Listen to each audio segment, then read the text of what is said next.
Here on the ground, change happens fast. Problems feel frequent and urgent. It's loud and anxiety runs high. From a satellite view, the Earth looks the same as it did thousands of years ago. We've been here before. Let's learn from our past and shoot for a better future.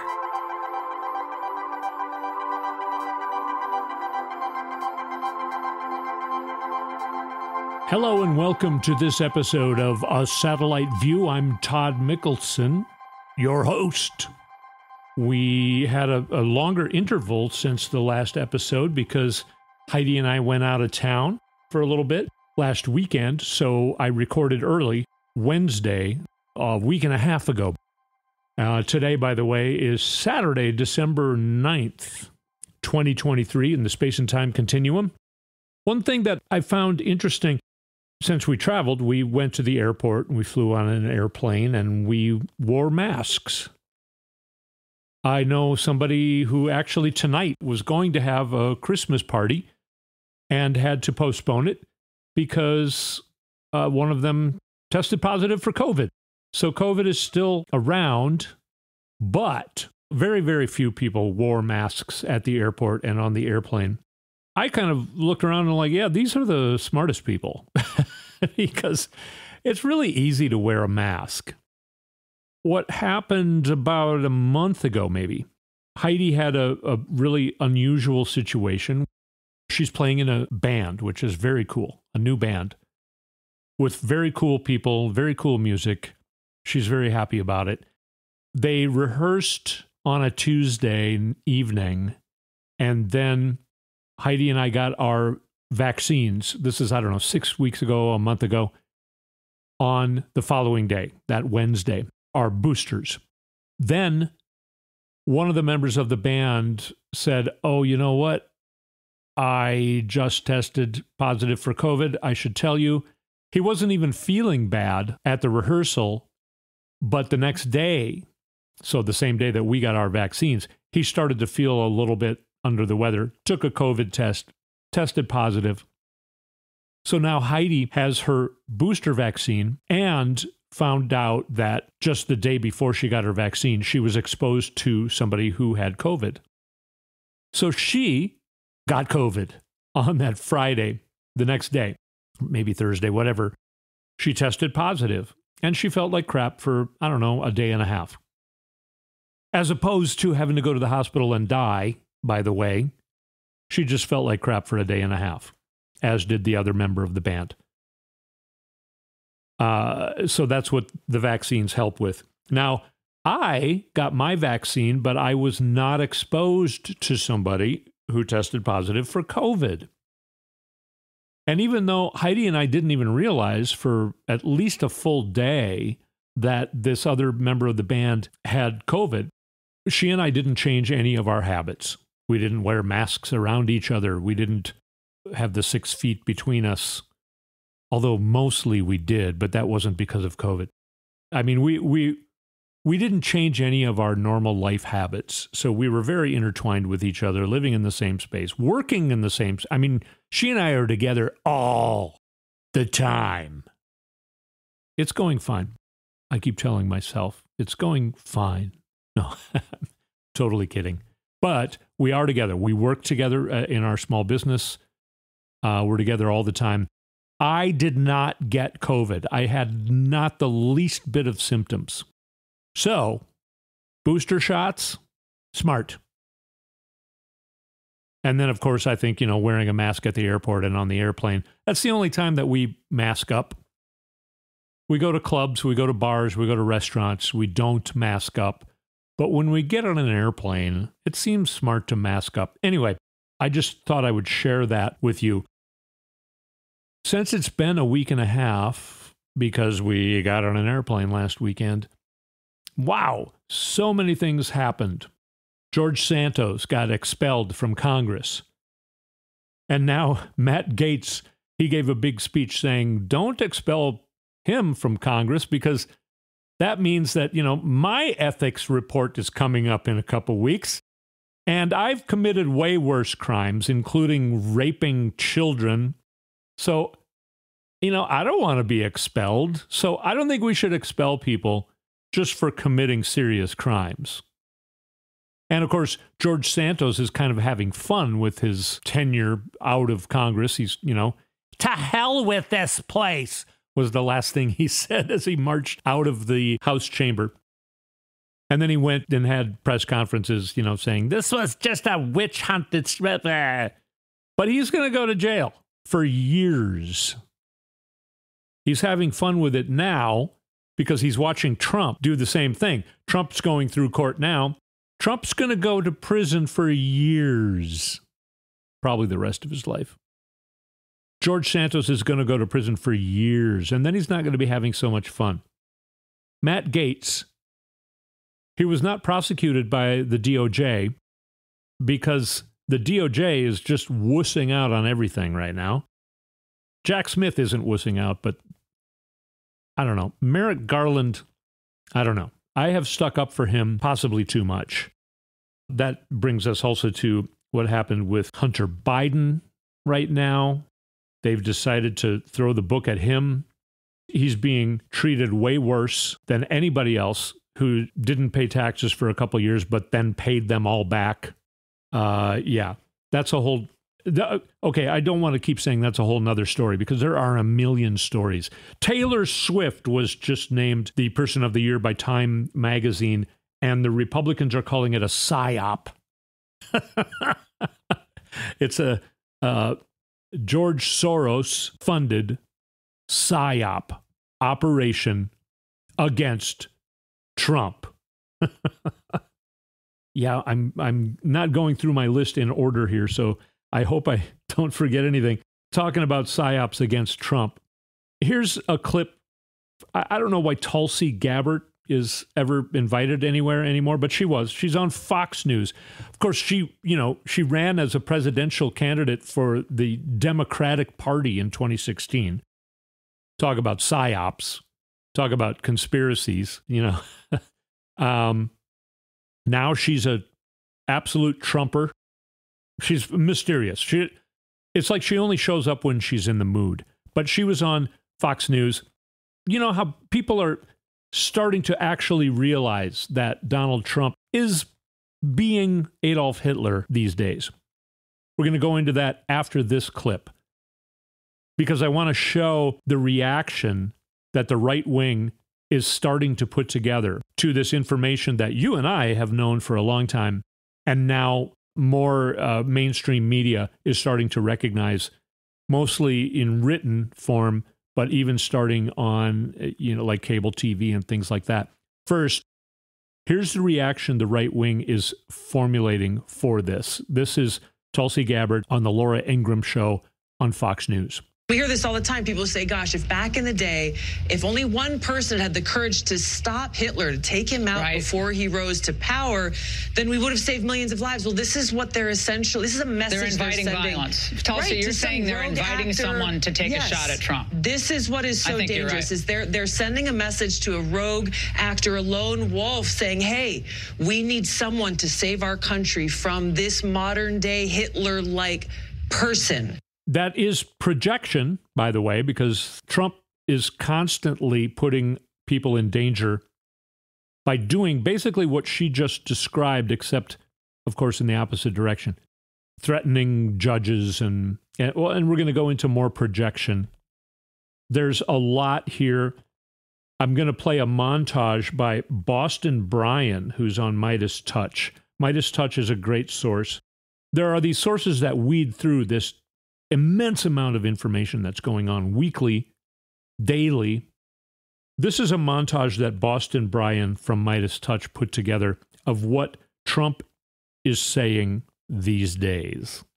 And last but not least, here is a short montage of fascist, authoritarian, wannabe dictator Donald Trump saying the quiet part out loud, telling you exactly what his plans are to ruin democracy, exactly what his plans are to turn this into a dictatorship, and we better listen up. Where there is a true and total breakdown of law and order, then the federal government can and should send the National Guard to restore order and secure the peace without having to wait for the approval of some governor. I will immediately reissue my 2020 executive order restoring the president's authority to remove rogue bureaucrats, and I will wield that power very aggressively. So on day one of my new administration, I will direct the DOJ to investigate every radical DA and attorney general in America for their illegal, racist, in-reverse enforcement of the law. We will carry out the largest domestic deportation operation in American history. I will invoke the Alien Enemies Act to remove all known and suspected gang members, drug dealers, or cartel members from the United States. And if you're president again, will you lock people up? The answer is you have no choice because they're doing it to us. If I happen to be president and I see somebody who's doing well and beating me very badly, I say, go down and indict them. Mostly that would be, they would be out of business. They'd be out. They'd be out of the election. Right. Other things that I've mentioned before on this show. Here's a quote. I will get rid of the communist vermin. That's Adolf Hitler. Here's another quote. I will get rid of the communist vermin. That's Donald Trump. Here's another quote. I will take care of the enemy within. That's Adolf Hitler. Donald Trump. I will take care of the threat from within.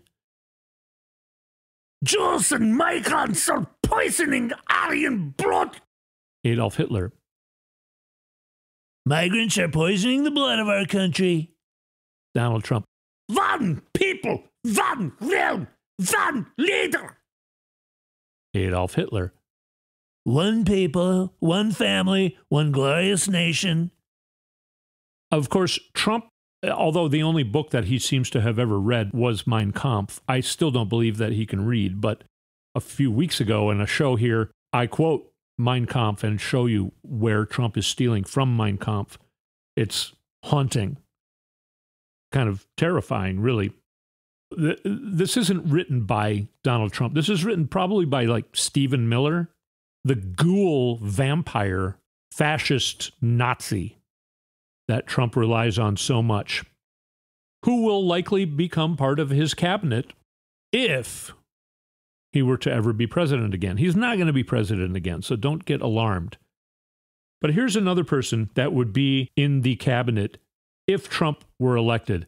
And we're adding this to the fascist Nazism that Trump is going for. And not just Trump, the Republican Party wants the United States to become Nazi Germany, at least in the 1930s, if not the 1940s. They do want concentration camps built in Texas immediately if they take power back for migrants who are animals. It's another Nazi thing. But I want to play this clip for you. This is Kash Patel, and he's on the Steve Bannon show. So the first voice you're going to hear on this clip is Steve Bannon, and then he's asking Kash Patel a question. The deep state, the administrative state, the fourth branch of government never mentioned in the Constitution, is going to be taken apart brick by brick. And the people that did these evil deeds will be held accountable and prosecuted, criminal prosecutions. Kash, I know you're probably going to be head of the CIA, but do you believe that you can deliver the goods on this in a pretty short order the first couple of months so we can get rolling on prosecutions? Yes, we got the bench for it, Bannon, and you know those guys. I'm not going to go out there and say their names right now so the radical left-wing media can terrorize them. But, excuse me, the one thing we learned in the Trump administration the first go-around is we got to put in all America patriots top to bottom.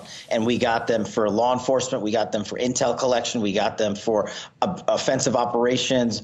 We got them for DOD, CIA, everywhere. And the one thing we will do that they never will do is we will follow the facts and the law and go to courts of law and correct these justices and lawyers who have been prosecuting these cases based on politics and actually issuing them as lawfare. We will go out and find the conspirators, not just in government, but in the media. Yes, we're going to come after the people in the media who lied about American citizens, who helped Joe Biden rig presidential elections. We're going to come after you. Whether it's criminally or civilly, we'll figure that out. But yeah, we're putting you all on notice. And Steve, this is why they hate us. This is why we're tyrannical. This is why we're dictators. So they're saying out loud, I mean, in this clip, you heard him say, we're coming after you. They're talking to you. They're talking to you. They're talking to me. If you're listening to this show, you're somebody that they want to eventually come after because you're not loyal to Trump. Yes, this is what happened in 1930s and 40s Nazi Germany. And yes, that is what the Republicans want to do here in the United States. We're going to talk about how that's not going to happen when we come back from a break. There are more and more signs that that is not going to happen. Very interesting developments. So many of them in the last week, much less week and a half, because I recorded too early last time. We're going to go through more after we take this short break. You're listening to A Satellite View. I'm Todd Mikkelson, your host. We'll be right back.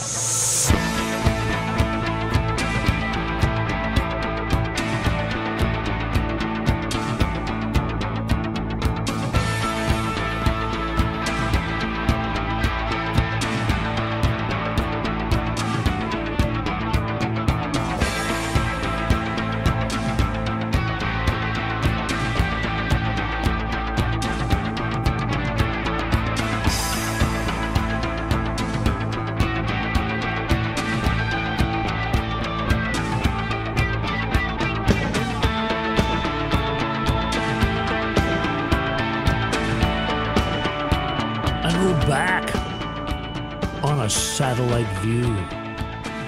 One thing I want to mention, a new development. A Texas judge grants a woman carrying a trisomy 18 fetus an abortion. I'm probably not pronouncing that correctly, but it's a health condition where the fetus will not survive, but the mother's life and her ability to bear future children is also at serious risk if she can't get an abortion.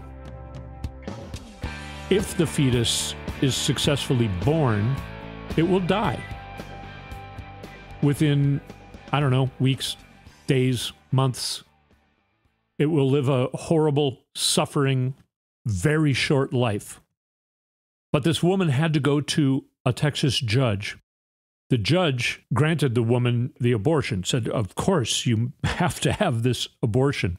Now I'm going to read from Joyce Vance, a Twitter thread that she wrote.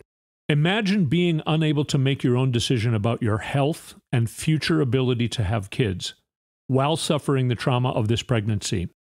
And I'm going to add, also suffering the horrible grief that this woman and her husband are having to go through because of this horrible health issue that's going on with both the fetus and the woman. Her life is being threatened. The fetus is doomed to die. So I go on with Joyce Vance. You have to ask a judge for permission to make a decision about your own body? This is what second-class citizenship for women looks like. In the last segment, when I said they're coming after you, they've already come after women. Women are already having their lives threatened by the Republican Party because of the changes they made to reproductive health care and access to it. Going back to Joyce Vance, predictable response from Texas A.G. Ken Paxton. Not so fast, little lady. I'm here to tell you what you can and can't do. Ken Paxton, the temporary restraining order granted by the Travis County District Judge purported to allow an abortion to proceed will not insulate hospitals, doctors, or anyone else from civil and criminal liability for violating Texas's abortion laws. This ghoul is threatening any doctor. He's saying, okay, so this judge is allowing this woman to have this abortion in order to save her own life. And I'm saying right now, if you're the doctor who gives this woman this life-saving health care, I'm coming after you. I'm going to throw you in the slammer. Ken Paxton, who should be in the slammer himself, convicted of multiple crimes. That's a whole nother story we're not going to go into right now. He was going to be ousted, but the Republicans in Texas voted against ousting him. They blocked him from being ousted. He's a criminal. And he's the Attorney General of Texas. And he's a ghoul. These people are Nazis. Did we not see this coming from Ken Paxton? If you're a woman living in Texas, your life is under threat by the Republican Party of Texas. Yeah. Let's let the states decide. That's what some of the other Republican candidates for president want to do. Let's let the states decide on abortion. Well, Texas has decided that this woman should die. Not so fast, little lady. I'm here to tell you what you can and can't do. I'm beside myself about that. But let's have some fun. I want to talk about James Comer.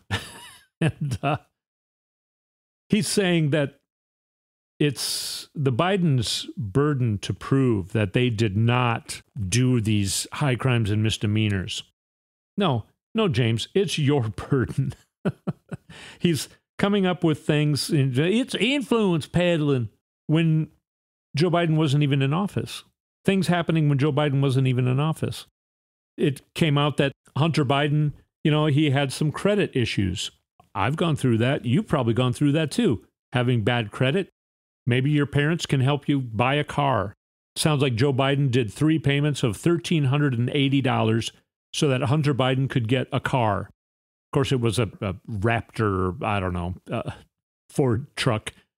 You don't need a Ford Raptor truck. But anyway, Dad, I really want this car. Okay, I'll float you the money. So he lent, by the way, he didn't loan him the money. He lent him the money. You can't loan somebody something. You can lend them something. This is a thing that is a big hang up for me that annoys everyone around me when I make the correction. No, he lent him money. He didn't loan him money. You can't loan somebody money. You can lend them anyway. All right. I am more passionate about women's health care than I am about that particular grammatical faux pas, by the way. So anyway, 3 payments, and then Hunter Biden repaid the loan back to his father. So there's records of 3 payments of $1,380 from Joe Biden to Hunter Biden. He used it to get a car, and then later on, when he had better credit and he was doing better and he was making money, then he paid his dad back. And his dad didn't charge him interest or anything like that because it's his dad and he's his kid. That's the big smoking gun, apparently. I just want to point out how desperate and what the motive of this actually is. We're going to play a clip here of James Comer going, for some reason, on TV. Now, he goes on Newsmax and he goes on Fox, and he still gets humiliated on those networks. But here he is going on an MSNBC show. It doesn't matter what the show or who the person is. We're just going to skip over that. But this is James Comer being asked some questions. Let's see how well he handles it. So that you're saying that information's been made up then? Where did that information come from? That came from the committee. I don't know. We haven't seen that information. That is committee information that is collected from the bank records that your committee has Just obtained. Show the check. If Joe Biden wrote his brother are you a check telling me that you have do you have a canceled check for every wire transfer that's ever come into your account? Well, we have with that wire that we. Yes, you can personally show. I can show you that, and yes. That's what has been shown is there is bank records that demonstrate You're showing a wire that an exact same amount of money came. Okay. Let's move on. They're saying that something from. Well, no, it's not. I mean, look. Are you saying those bank records? Okay, sir. Are you saying those bank records do not exist that show the money leaving the president's account and going into his son's? There's money. They were money laundering. Answer this specific question. You see wires going all over the. Is there a bank record that demonstrates the exact amount of money that came from the president's account into his son's account that matches the checks that then went back to him? Does that exist? Yes or no? There's money coming from no. There's money coming from that doesn't exist. That doesn't exist, sir. It does not exist. It's coming from a law firm. Who put the money in the law firm? How do you know the money came from Joe Biden? It could have come from one of Hunter's shell companies. You have no idea. So you're not. So you are saying that evidence. Okay. So you are saying that money exists. Look, that transfer does exist. No, they're in the bank records that you don't know and what your that committee. Transfer is.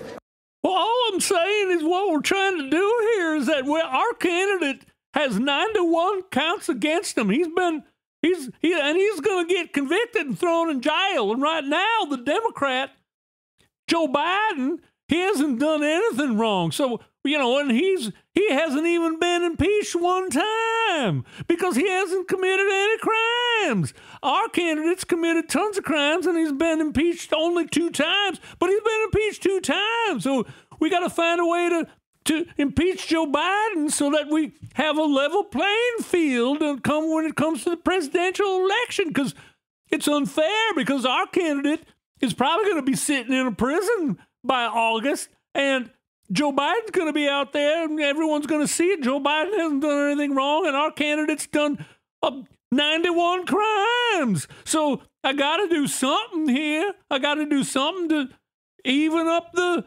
playing field. Otherwise, it's going to be an unfair election. That's what this is about. That's what James Comer has been tasked with doing. I think he's even starting to feel reluctant. I think he's starting to show signs of feeling reluctant because this is what he's tasked for doing, and he can't do it. He can't do it. And he's being nationally, publicly humiliated daily. Why is he? Okay, let's move on now to Kevin McCarthy, the young guns, the future of the Republican Party. Here's where we'll go back in time a little bit. 10 years ago, maybe more, 12 maybe years ago, a book came out called The Young Guns. And it was touted as, this is the future of the Republican Conservative Party. And the 3 young guns, Eric Cantor, Paul Ryan, Kevin McCarthy, the young guns, the future of the Republican Party. Ironically, gun rhymes with done, because the young guns are all done. Therefore, through osmosis, I would point out, the future of the Republican Party is all done. Kevin McCarthy's bowing out. And I'm going to remind you of how great that is by playing you part of his little announcement that he orchestrated with music and, a multi-shot video, and where he's trying to show some personality, and you're going to hear the between every sentence or every 2 sentences, and his absolute BS delivery. Today I am driven by the same purpose that I felt when I arrived in Congress. But now, it is time to pursue my passion in a new arena. While I'll be departing the House at the end of this year, I will never, ever give up fighting for this country that I love so much. To all those who have supported me through the years, especially our constituents, thank you from the bottom of my heart. We did our part. And when the stakes were the highest, we rose to the challenge. We were willing to risk it all, no matter the odds, no matter the personal cost. Simply put, we did the right thing. Thank you, God bless you, and God bless America. That's a wrap. Aren't you glad that you don't need to hear that anymore? I know I am. He's so full of crap. In reality, remember a couple weeks ago how he elbowed a guy in the kidney because he hates him? I mean, Kevin McCarthy, after January 6th, it's like doing a speech on the House floor. Donald Trump bears the burden of this horrible day.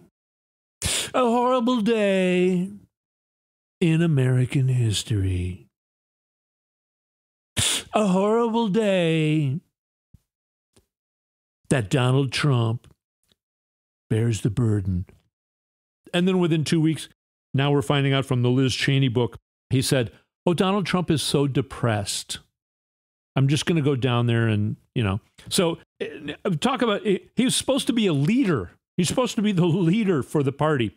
He was leading the party into turning against Donald Trump. Donald Trump was down at Mar-a-Lago being really bummed out because he lost all his power. Everyone hated his guts because we all saw on TV January 6th where he led a bunch of crazy people to beat up cops and break into the Capitol, spread their feces all over the place, break windows, defile our Capitol building. But then no, Kevin McCarthy goes down to Mar-a-Lago. Somebody says, hey, let's take a picture. And now there's Kevin McCarthy in a picture with Donald Trump. And he completely reinstates Donald Trump as the leader of the Republican Party, even though he himself was going to become the new leader of the Republican Party, at least to a certain degree on the House side. No, he stripped himself of that and gave it back to Donald Trump because he's such a wuss and an idiot and a hypocrite and completely full of crap. That's Kevin McCarthy. The young gun. The young guns are all done. Eric Cantor. He lost in a primary in 2014. Paul Ryan. I just can't take this anymore. People are too mean. I just can't control this anymore. I was Speaker of the House. I can't control anything. And I just got to get out. I'm just leaving. And now Kevin McCarthy, the final young gun, is all done. Very good riddance. Do you even remember Eric Cantor? Do you even remember Paul Ryan? I mean, you kind of remember them, but only because I'm saying their names, right? And I bet Eric Cantor is somebody you're like, I can't really remember that guy. All of the quote-unquote rising stars of the Republican Party are all done. All the young guns are all done. And here's another thing I want to point out. Just today, only a couple hours ago, and we're, again, talking at you from Saturday, December 9th, 2023, Tommy Tuberville, holding up more than 400 appointments to the military, today released all of that. He said, it's all over. I ain't holding up these guys no more because everyone's... I'll tell you the reason. Tuberville was tasked. James Comer was tasked with something. And all these guys have their assignments. Tuberville was tasked with holding up these military assignments, hopefully for more than a year, so that Trump could get back in the White House and make new appointments to be approved by the Senate. And then Tuberville, then he would release this because Trump would be picking the leaders of the military, people like Michael Flynn, who would do the things that I played earlier. Kash Patel said, we're coming after you. Would do the things in the clips I played earlier where Donald Trump says, we're going to let the National Guard loose and we're going to bring this down. We're going to arrest these vermin. And when he says vermin, he's talking about you and me. Tuberville stopped doing that today because there are more and more signs and more people are starting to see the cognitive decline in Trump. More and more people are starting to see that the polls are BS. More and more people are starting to see that Trump is not going to be president ever again. And it came all the way down to Tuberville, and that's why he released the hold on all of these appointments, because it's a lost cause. And we need to get the military back in shape. Tuberville was a national security threat, and he knew it. So he's finally, okay, I'm going to stop playing this game. Trump's not going to be president. This isn't going to work. It's not working. And I'm getting mutilated by everybody, even within my own party now. That started maybe 3 weeks ago or a month ago, because those people started to see this scheme is not going to work. We can't hold up these appointments for more than a year, waiting for Trump to get in the White House. Okay, Trump's not going to get in the White House. So this scheme ain't working. So Tuberville backed off. I didn't even cover the craziness of the Republican debate that happened this last Wednesday. I didn't even cover the fact that fake electors, now just today in Wisconsin, have settled in a civil lawsuit put up by citizens of Wisconsin. And they're saying we will not be an elector anymore. And we're disavowing what we did to try and keep Trump in power. That has happened in other states as well. It just happened in Wisconsin today. I didn't even mention that. I didn't even mention the fact that Hunter Biden now is being indicted and being treated way worse than normal people would be on these tax evasion issues, even though he paid back all the taxes and everything. But now the right wing is saying, oh, they're protecting him and they're protecting Joe Biden. That's why he was indicted. His indictments are protecting him. Okay, even though he's being threatened to be thrown in jail for like 17 years. I didn't even mention the new news on the jobs. Again, going way above expectations. The job report of November. The economy continues to just skyrocket. I know, yes, some people are still hurting, but gas prices are way down. Wages have increased more than inflation. Inflation last month was at 0, no inflation. That's something that doesn't usually happen. The economy is extremely robust, and that's being more and more recognized in mainstream media as well. The things I've been saying on this show for months and months and months, we're starting to get to be less than a year before the election now, and we're starting to see that, yes, we don't need to be so scared. We still need to be vigilant. We still need to make sure that us and everybody we know votes. Make sure you're registered, especially if you're in a state where you might have been disenfranchised. You can re-register. We need to remain vigilant, and we need to vote. We need to support our candidates. Send them money if you can, and if you can't, all you got to do is vote. Vote for them, and we will prevail. Again, we're here. I'm here. Thank you for gathering here so that we can all help each other argue for what is good and against what is bad. That's what this show is all about.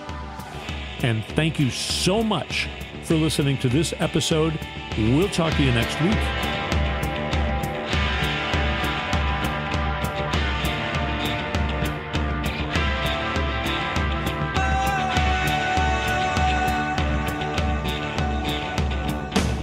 You've been listening to A Satellite View with Todd Mikkelson. Go to toddmikkelson.com for links and more information.